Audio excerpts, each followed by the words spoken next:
നമസ്കാരം. മാധ്യമപ്രവർത്തകർക്ക് വലിയ വിലയും നിലയും ഉണ്ടായിരുന്ന ഒരു കാലമുണ്ടായിരുന്നു. പഴയ കാലമാണ്. ഒരു 20-25 വർഷം മുമ്പ് വരെയുള്ള കാലം. കാര്യമായ ശമ്പളമൊന്നും അക്കാലത്ത് മാധ്യമപ്രവർത്തകർക്ക് ഉണ്ടായിരുന്നില്ലെങ്കിലും വളരെയേറെ ക്വാളിറ്റിയുള്ള സകല വിഷയങ്ങളെക്കുറിച്ചും അറിവുള്ളവരായിരുന്നു മാധ്യമപ്രവർത്തകർ. അവർക്ക് രാഷ്ട്രീയമറിയാം, സാമ്പത്തികമറിയാം, സ്പോർട്സ് അറിയാം, സയൻസ് അറിയാം. ലോകത്തെ എല്ലാ വിഷയത്തെക്കുറിച്ചും ധാരണയുള്ള ആദരണീയരായ മനുഷ്യരായിരുന്നു മാധ്യമപ്രവർത്തകർ. അത്ര എളുപ്പമല്ല പത്രങ്ങളിൽ പണി കിട്ടാൻ. പത്രങ്ങൾ ഒരു ടെസ്റ്റ് നടത്തും അടിസ്ഥാന യോഗ്യത ഉള്ളവർക്ക് വേണ്ടി. ആ ടെസ്റ്റിൽ പങ്കെടുക്കാൻ അപേക്ഷിക്കുന്നവരിൽ വളരെ കുറച്ചു പേരെ മാത്രമേ ക്ഷണിക്കൂ. അങ്ങനെ ടെസ്റ്റ് എഴുതുന്നവരിൽ വളരെ കുറച്ചു പേർക്ക് മാത്രമേ തൊഴിൽ കിട്ടൂ. അഭിമുഖത്തിൻ്റെ ഒരു പരമ്പര തന്നെ കടന്നു വേണം മാധ്യമപ്രവർത്തകൻ എന്ന കുപ്പായം എടുത്തണിയാൻ. ഞാൻ ഒരൊറ്റ ടെസ്റ്റ് മാത്രമേ എഴുതിയിട്ടുള്ളൂ ദേശാഭിമാനിയിൽ. എനിക്ക് ടെസ്റ്റിൽ പാസ്സാകാൻ കഴിഞ്ഞു. പക്ഷേ അതിനുശേഷം ഒരു അന്വേഷണമുണ്ട്. ആ അന്വേഷണത്തിൽ ഞാൻ തള്ളപ്പെട്ടു. ഏത് മാധ്യമ സ്ഥാപനത്തിൽ ജോലി ചെയ്യണമെങ്കിലും വ്യക്തിയെക്കുറിച്ചൊരു അന്വേഷണമുണ്ട്. അന്വേഷണ കടമ്പ കൂടി കടന്നേ നമുക്ക് ആ പണിയിലേക്ക് എത്താൻ കഴിയും. പിന്നീട് ഞാൻ ഒരു മാധ്യമ സ്ഥാപനത്തിലും ടെസ്റ്റ് എഴുതാൻ പോയിട്ടില്ല. ഫ്രീലാൻസിങ് തിരഞ്ഞെടുക്കുകയായിരുന്നു. ആകാശവാണി മുതൽ അന്ന് നിലവിലുള്ള എല്ലാ പത്രങ്ങളിലും, മനോരമയിലും മാതൃഭൂമിയിലും അടക്കം എല്ലാ പത്രങ്ങളിലും എഴുതുകയും ചെയ്ത് ഞാൻ മുമ്പോട്ട് പോയി. പിന്നീടാണ് ദീപികയിൽ ജോലിക്ക് കയറുന്നത്. എന്നാൽ ഇന്ന് അങ്ങനെയല്ല സ്ഥിതി. വഴിയെ പോകുന്ന എല്ലാവരും മാധ്യമപ്രവർത്തകർ എന്ന് അവകാശപ്പെടുകയാണ്.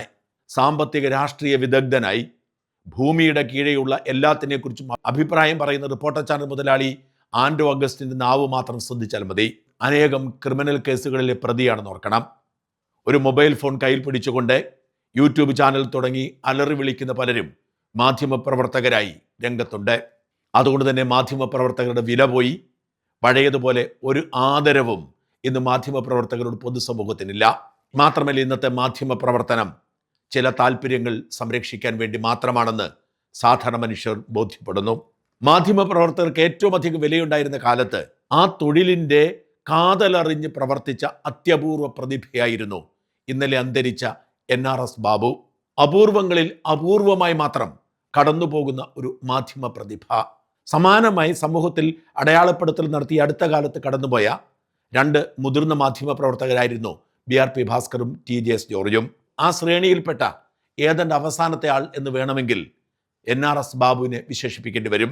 അദ്ദേഹം ദീർഘകാലം കേരള കൗമുദി ദിനപത്രത്തിലുണ്ടായിരുന്നു.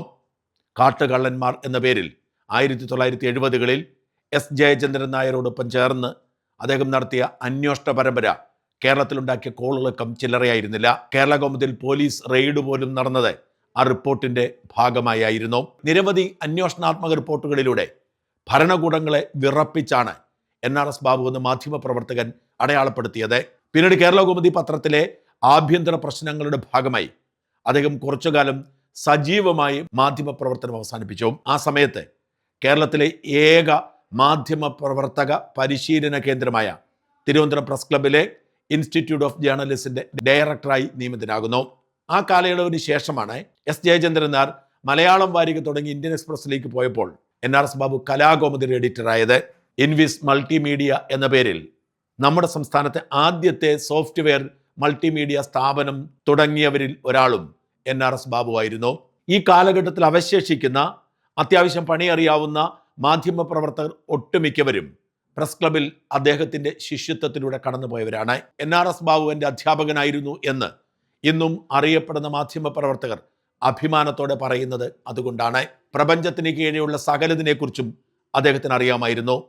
സ്പോർട്സിനെക്കുറിച്ചും സിനിമയെക്കുറിച്ചും സയൻസിനെക്കുറിച്ചും ശാസ്ത്രത്തെക്കുറിച്ചും ഒക്കെ. പ്രതിഭയുള്ളവരെ തിരിച്ചറിയാനും അവരെ പ്രോത്സാഹിപ്പിക്കാനും അദ്ദേഹം ഒരിക്കലും മടി കാട്ടിയിട്ടില്ല. എതിർവശത്തുള്ളയാൾ എന്ത് വിചാരിക്കും എന്ന് കരുതി പറയാനുള്ളത് പറയാതിരുന്നിട്ടില്ല. എന്നോട് അദ്ദേഹത്തിന് ഇഷ്ടമുണ്ടായിരുന്നതിൻ്റെ കാരണം ഞാനൊരു മലയോര ഗ്രാമപ്രദേശത്തു നിന്നും വന്നു എന്നതുകൊണ്ടാണ്. എൻ്റെ വീടിനടുത്തുള്ള സ്ഥലപ്പേരൊക്കെ ചോദിച്ചിട്ട് എൻ്റെ ഗ്രാമത്തിന് തൊട്ടടുത്തുള്ള ഗ്രാമത്തിൻ്റെ പേര് അറയാഞ്ഞിലിമൺ എന്ന് പറഞ്ഞപ്പോൾ അദ്ദേഹം അത് ഒരിക്കലും മറന്നില്ല. ഇലവീഴ പൂഞ്ചിറയും അറയാഞ്ഞിലിമണ്ണുമൊക്കെയാണ് അദ്ദേഹത്തിൻ്റെ മനസ്സിൽ തട്ടിയ അതിമനോഹരമായ സ്ഥലനാമങ്ങൾ. 30 വർഷം മുമ്പ് 95-ൽ തിരുവനന്തപുരം ഇൻസ്റ്റിറ്റ്യൂട്ട് ഓഫ് ജേർണലിസത്തിൽ ജേർണലിസം പഠിക്കാൻ എത്തുമ്പോൾ NRS ബാബുവിനെ കണ്ട് കണ്ണുമിഴിച്ചു പോയ അനുഭവം എനിക്കുണ്ട്. കാരണം അത്ര തീവ്രതയോടെയാണ് കലാകൗമുദി വാരികയിൽ അദ്ദേഹം എഴുതിയിരുന്ന ചെറിയ കുറിപ്പുകൾ ഞാൻ വായിച്ചിരുന്നത്.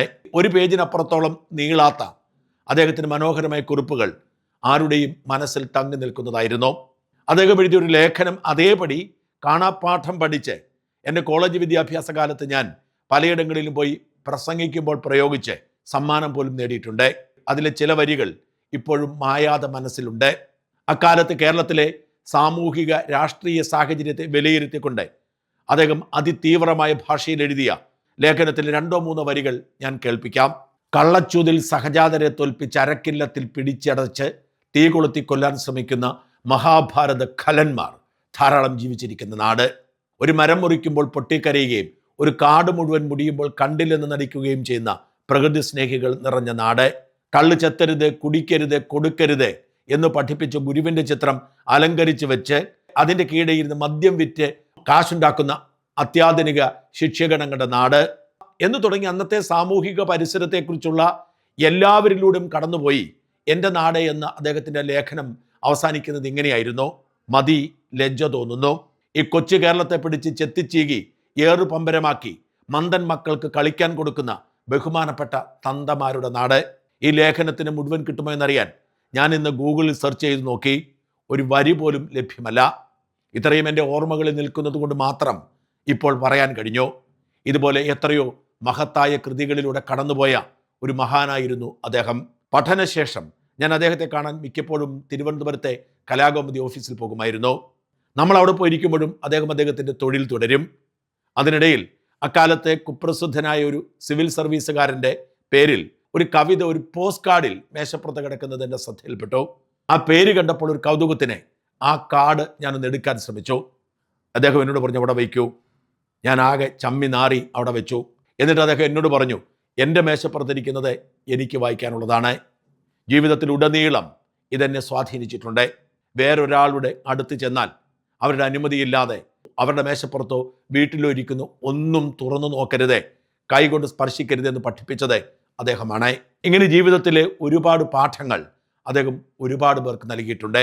അതുകൊണ്ടാണ് സോഷ്യൽ മീഡിയയിൽ അദ്ദേഹത്തിൻ്റെ സ്പർശനമേൽക്കാൻ സാധിച്ചിട്ടുള്ള മനുഷ്യരൊക്കെ വാതോരാതെ എഴുതുന്നത്. മാധ്യമപ്രവർത്തകർ, എഴുത്തുകാർ, ജീവിതത്തിൽ ദുരിതമനുഭവിച്ചിട്ടുള്ള മനുഷ്യർ, അവരൊക്കെ അദ്ദേഹത്തെക്കുറിച്ച് വാതോരാതെ കുറിച്ചുകൊണ്ടിരിക്കുന്നു. സ്പോർട്സും സംഗീതവും രാഷ്ട്രീയവും ഒരുപോലെ വഴങ്ങുന്ന അപൂർവ മാധ്യമപ്രവർത്തകരിൽ ഒരാളായ രവി മേനോൻ ഇങ്ങനെ കുറിച്ചു. അതെന്താ തിരുവനന്തപുരംകാർ നിങ്ങളെ പിടിച്ചു തിന്നുമോ എന്ന് ആദ്യം ചോദിച്ചത് ബാബു സാറാണ്, NRS ബാബു. ഒന്നും മിണ്ടാതെ വെറുതെ ചിരിച്ചു നിന്നപ്പോൾ അദ്ദേഹം പറഞ്ഞു, ഒരു നാടിനെയും കണ്ണടച്ച് വെറുക്കരുതേ. എല്ലായിടത്തും ഉണ്ടാകും നന്മയും തിന്മയും, ഇവിടെയുമുണ്ട്. ഇവിടെ ജീവിച്ചാലേ നിങ്ങൾക്കത് മനസ്സിലാകൂ. മുഖത്തെ ഗൗരവം സൗമ്യമായ ഒരു ചിരി കൊണ്ട് മായ്ച്ചു കളഞ്ഞ ശേഷം ബാബു സാർ കൂട്ടിച്ചേർക്കുന്നു, തിരുവനന്തപുരത്ത് കുറച്ചു കാലം താമസിച്ചു നോക്കൂ, പിന്നെ നിങ്ങൾ ഇവിടെ നിന്ന് പോകില്ല. ഈ നഗരം നിങ്ങളെ ചേർത്ത് പിടിക്കും. 35 വർഷത്തിനപ്പുറം തിരിഞ്ഞു നോക്കുമ്പോൾ എത്ര പ്രവചനാത്മകമായിരുന്നു എന്നോർക്കും. കോഴിക്കോട് നഗരത്തിൻ്റെ അതിർത്തിക്കപ്പുറത്തെ ലോകത്തെ എന്നും ആശങ്കയോടും അപരിചിതത്വത്തോടും മാത്രം കണ്ട പയ്യനിത തിരുവനന്തപുരം നഗരത്തിൻ്റെ അടിമയായിരിക്കുന്നു. ഇനിയൊരു തിരിച്ചുപോക്കില്ലാത്ത വിധം മധുരോധാരമായ ഒട്ടേറെ ഓർമ്മകൾ സമ്മാനിച്ച നഗരത്തെ അങ്ങനെ കൈവിടാനാകുമോ അവനെ? പക്ഷെ ഓർമ്മകളുടെ മധുര തെരുവുകളിലൂടെ ആദ്യമായി കൈപിടിച്ച് കൂട്ടിക്കൊണ്ടുപോയ മനുഷ്യൻ വർഷങ്ങളോളം മറവിയുടെ ലോകത്തായിരുന്നു എന്നോർക്കുമ്പോൾ ദുഃഖം. ഏറ്റവും അടുത്തവരെ പോലും തിരിച്ചറിയാൻ വയ്യാത്ത അവസ്ഥ. കാര്യമാത്ര പ്രസക്തമായി മാത്രം എഴുതിയും പറഞ്ഞും ശീലിച്ച മലയാള പത്രപ്രവർത്തനങ്ങളുടെ ഏറ്റവും വിദഗ്ധനായ എഡിറ്റർ ഓർമ്മകളും വാക്കുകളും പെറുക്കിയെടുത്ത് കൂട്ടിവെക്കാനാകാതെ തളരുന്നത് കാണുമ്പോൾ വേദനിക്കാതിരിക്കുന്നത് എങ്ങനെ? തിരുവനന്തപുരത്തിൻ്റെ ആദ്യത്തെ ആതിഥേയനായിരുന്നു ബാബു സാർ. ആശങ്കകളോടെ, ആകാംക്ഷകളോടെ മലബാറിൽ നിന്ന് തലസ്ഥാന നഗരിയിൽ വന്നിറങ്ങിയ യുവപത്രപ്രവർത്തകനെ എല്ലാ അർത്ഥത്തിലും തണലായി മാറിയ നിറ സാന്നിധ്യം. ആദ്യം സൗഹാർദ്ദപൂർണമായ ഒരൊറ്റ ചിരി കൊണ്ടും അവൻ്റെ സർവ്വ ആശങ്കകളെയും പടിക്ക് പുറത്താക്കി വാതിലടച്ചു അദ്ദേഹം. പിന്നെ സ്വന്തം സൗഹൃദ വലയത്തിൽ അവനൊരു ഇരിപ്പിടം നൽകി. കൊല്ലം വരെ യാത്ര ചെയ്ത ചരിത്രമേ ഉള്ളൂ അതുവരെ എനിക്ക്. 1998 സന്തോഷ് ട്രോഫി കേരള കൗമുദിക്ക് വേണ്ടി റിപ്പോർട്ട് ചെയ്യാൻ ജീവിതത്തിൽ ആദ്യത്തെ ഔട്ട് സ്റ്റേഷൻ അസൈൻമെൻറ്റ്. 3 വർഷം കഴിഞ്ഞ് തിരുവനന്തപുരത്ത് ഇറങ്ങേറിയ നെഹ്റു സ്വർണ്ണക്കപ്പ് അന്താരാഷ്ട്ര ഫുട്ബോൾ റിപ്പോർട്ട് ചെയ്യാനുള്ള ഊഴം വന്നപ്പോൾ തെല്ലൊരു ആശങ്കയുണ്ടായിരുന്നു ഉള്ളിൽ. കൗമുദിയുടെ ആസ്ഥാന നഗരത്തിലാണ് കളിക്കേണ്ടത്. കേട്ടറിവയുള്ളൂ അതുവരെ അനന്തപുരിയെപ്പറ്റി, അതും അത്ര പ്രോത്സാഹനജനകമല്ലാത്ത വാർത്തകൾ. ഈ ആശങ്കകളെല്ലാം അസ്ഥാനത്താണെന്ന് തെളിയിച്ചു തന്നത് 2 പ്രഗത്ഭ പത്രാധിപന്മാർ ചേർന്നാണ്. ഗുരുതുല്യരായ 2 പേർ, കലാകൗമുദിയുടെ എല്ലാമായിരുന്ന NRS ബാബുവും S ജയചന്ദ്രൻ നായരും.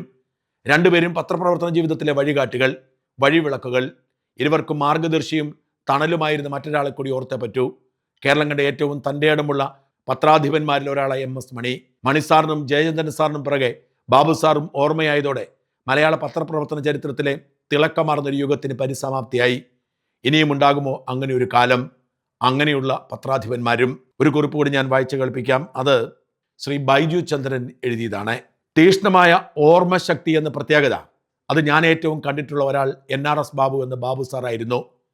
രാഷ്ട്രീയ ചരിത്രത്തെയും സംഭവങ്ങളെയും സാഹിത്യത്തെയും ഒക്കെ കുറിച്ചുള്ള ഒരു റഫറൻസ് ഗ്രന്ഥം തന്നെയായിരുന്നു സാർ എനിക്ക്.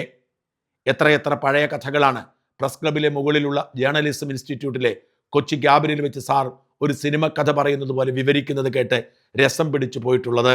M ശിവറാമും K ബാലകൃഷ്ണനും അടക്കമുള്ള എത്രയെത്ര മഹാരഥന്മാരായിരുന്നു അതിലൊക്കെ നായകന്മാർ.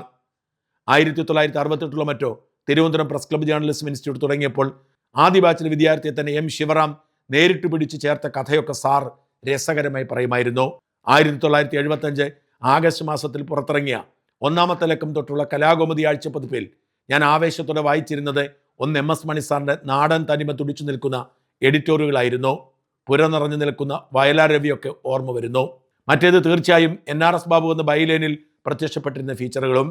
അതിൽ ചിലതൊക്കെ ഒരിക്കലും മനസ്സിൽ നിന്നും ഇനിയും ഇറങ്ങിപ്പോയിട്ടില്ല.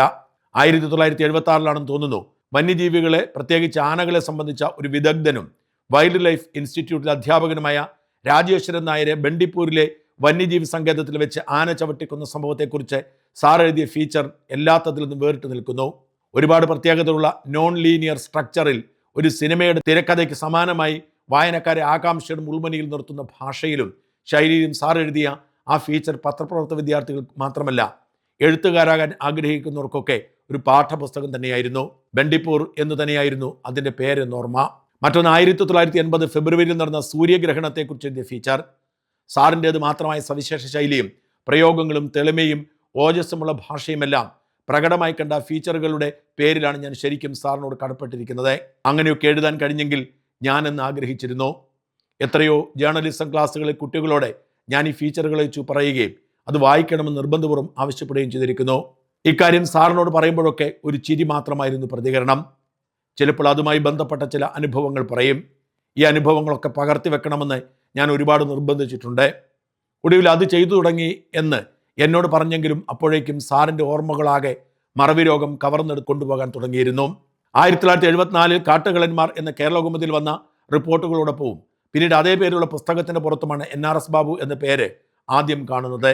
പിന്നെ കലാകൗമുദിയിൽ ലേഖനങ്ങളായും ഫീച്ചറുകളുടെയും ബൈലൈനായി. വിദ്യാർത്ഥി ജീവിതത്തിൽ നാളുകളിൽ കലാകൗമുദി ഓഫീസിൽ ചെന്ന് സാറിനെ കാണുന്നത് പതിവായിരുന്നു. കുറച്ച് നാളുകളെങ്കിലും സാറിനോടൊപ്പം ഒരു സഹാധ്യാപകനെ പ്രവർത്തിക്കാൻ കഴിഞ്ഞത് എനിക്ക് ലഭിച്ച വലിയ ഭാഗ്യങ്ങളിലൊന്നാണ്.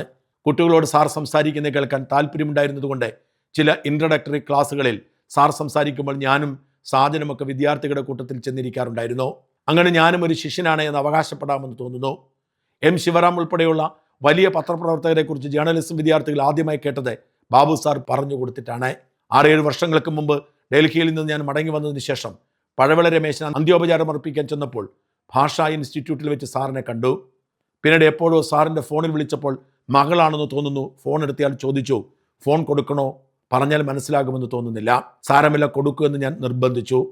സാറിന് എന്നെ തിരിച്ചറിയാൻ കഴിഞ്ഞില്ല. പല പേര് പലതവണ കേട്ടതിന് ശേഷം ആരാണ് എന്ന് ചോദിച്ചു കൊണ്ടിരുന്നു. ഞാനൊന്നും പറയാതെ ഫോൺ ഡിസ്കണക്ട് ചെയ്തു. ബാബു സാറിനും അദ്ദേഹത്തിൻ്റെ അവസാന നാളുകളിൽ ഒപ്പമുണ്ടായിരുന്നവർക്കുമൊക്കെ ഇവിടെ വാങ്ങൽ ഒരാശ്വാസമായിരിക്കും എന്ന് എനിക്ക് തോന്നുന്നു. തെളിഞ്ഞ കൂർമ്മതയും സൂക്ഷ്മതയുമാർന്ന ഓർമ്മശക്തിയുടെ ഉടമയുമാണ് ആ പഴയ ബാബു സാറിനെ ഓർക്കാനാണ് എനിക്കും ഇഷ്ടം.